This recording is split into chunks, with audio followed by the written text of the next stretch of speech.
बेली आगाही programme. Corona virus डिजणो नाहे, मुकाबलो करणो आहे।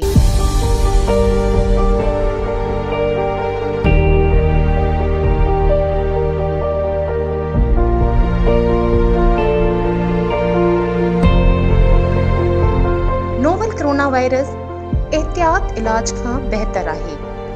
नोवल कोरोना वायरस छा आहे? कोरोना वायरस जंहिंखे कोविड-19 जो नालो ॾिनो वियो आहे, हिन वायरस सां इंसानी जिस्म में पैदा थींदड़ इंफेक्शन नमूनिया जो सबब बणिजंदी आहे। शुरूआती तौर ते साह जा मसला, जंहिंमें खुश्क खंघि, सहक, साह में तकलीफ़, हाज़मे जा मसला, उल्टी दस्त, जिस्मानी मसला, जिस्म में सूर ऐं थकावट बि शामिल आहिनि।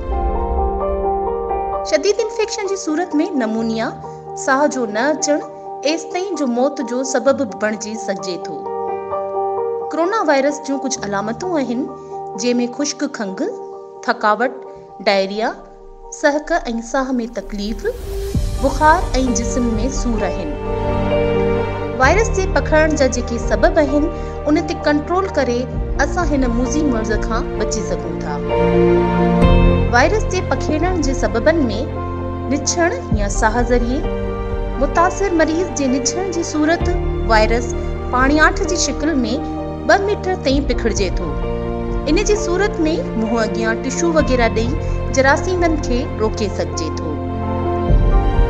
राब्ते या छुहण ज़रिए वायरस पाणियाठ जी शक्ल में कंहिं बि सतह ते मौजूदु रही सघे थो, जेको इंसानी हथनि ज़रिए नक, मुंहुं ऐं अख जी हसास चमड़ीअ ज़रिए इंसानी जिस्म में दाख़िल थिए थो। पाणियाठ नंढनि कतरनि जी शक्ल में हवा में मुंतशिर थी मौजूदु रहे थो, जितां मुख़्तलिफ़ सूरतुनि में पिखड़िजे थो। इन सूरत में चङी तरह सां एहतियात बीमार थियण खां बचाए सघे थी। नोवल कोरोना वायरस एहतियात इलाज खां बहितर आहे।